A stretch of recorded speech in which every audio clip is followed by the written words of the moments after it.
사도행전 제25장.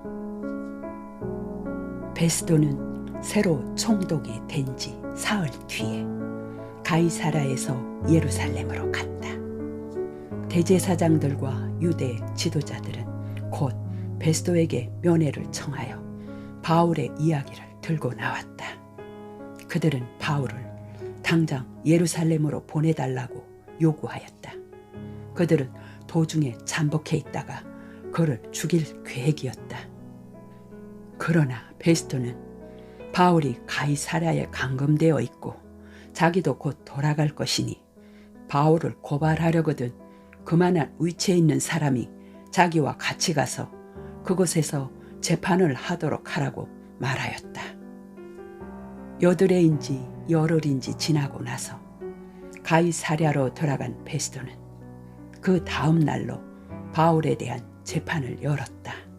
바울이 법정에 들어서자 예루살렘에서 내려온 유대인들은 바울을 둘러싸고 여러 가지 무거운 죄목을 들어 고발하였다.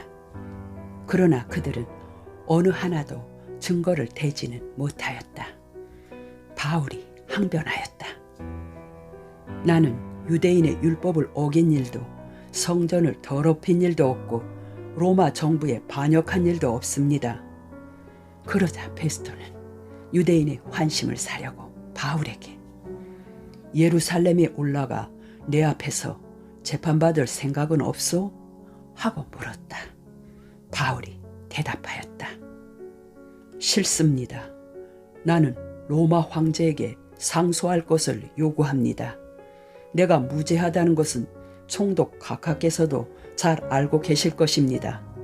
만일 내가 사형받을 만한 죄를 지었다면 나는 죽음을 피하지 않겠습니다. 그러나 내가 무죄하다면 각하든 어느 누구든 간에 나를 이 사람들에게 넘겨 죽게 할 권리는 없습니다. 나는 가이사에게 상소합니다. 베스도는 배심원들과 협의한 후에 좋소, 당신이 가이사에게 상소하였으니 가이사에게로 가시오 하고 말하였다. 며칠 후 아그리빠 왕이 루이 버니게와 함께 베스도를 방문하였다. 베스도는 그들이 며칠간 머물러 있는 동안에 바울의 사건을 왕에게 의논하였다. 벨릭스가 제게 인계하고 간 죄수 한 사람이 있습니다. 그런데 제가 예루살렘에 갔더니 대제사장과 유대 지도자들이 자기네 주장을 내세우면서 그를 사형에 처해달라고 요구해왔습니다. 물론 저는 로마 법률로는 재판도 하기 전에 사람을 유죄 선고할 수 없다고 대답해 주었습니다. 소송자들 앞에서 자기를 변호할 기회를 그에게 준 것입니다. 유대인들이 바울을 고소하러 여기까지 따라왔기에 저는 그 다음 날로 재판을 열고 바울을 법정으로 불러냈습니다. 그러나 그들의 고소란 것이 전혀 예상 밖의 일이었습니다. 그것은 다름 아니라 그들의 종교적인 문제와 죽은 예수라는 사람에 대한 일이었는데 바울은 그 예수가 살아났다고 주장하고 있는 것입니다. 저는 이 문제를 어떻게 처리해야 할지 몹시 난처하였습니다.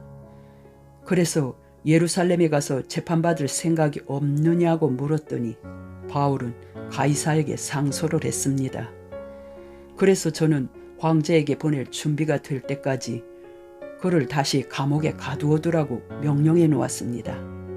그러자 아그리빠가 나도 그의 말을 직접 들어보고 싶소 하고 말하였다.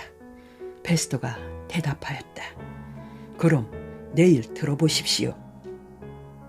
그래서 그 이튿날 아그리빠와 버니게는 화려한 의상을 갖추고 장교들과 그 도시의 명사들을 거느리고 법정으로 들어갔다. 베스도의 명령으로 바울이 끌려 나왔다. 베스도가 일어나 청중들에게 연설을 하였다. 아그리빠 전하, 그리고 이 자리에 참석하신 여러분, 이 사람은 이 지역에 있는 유대인과 예루살렘에 사는 유대인들이 사형에 처해야 한다고 고발해온 사람입니다. 그러나 내가 조사해보니 그는 사형받을 만한 일을 한 것이 없습니다. 그런데 이 사람이 스스로 황제에게 상소를 했기 때문에 나로서는 그를 황제에게 보낼 수밖에 없게 되었습니다. 그러나 황제에게 뭐라고 써 보내야 좋을지 모르겠습니다. 그를 고소할 만한 이유가 아무것도 없으니 말입니다. 그래서 나는 이 사람을 여러분 앞에, 특히 아그리빠 전하 앞에 데리고 나온 것입니다. 그를 신문해 보시고 황제 앞에 뭐라고 써 보내야 할지 내게 일러주십시오. 아무 이유도 없이 죄수를 황제에게 보낸다는 것은 이치에 닿지 않는 일이 아니겠습니까?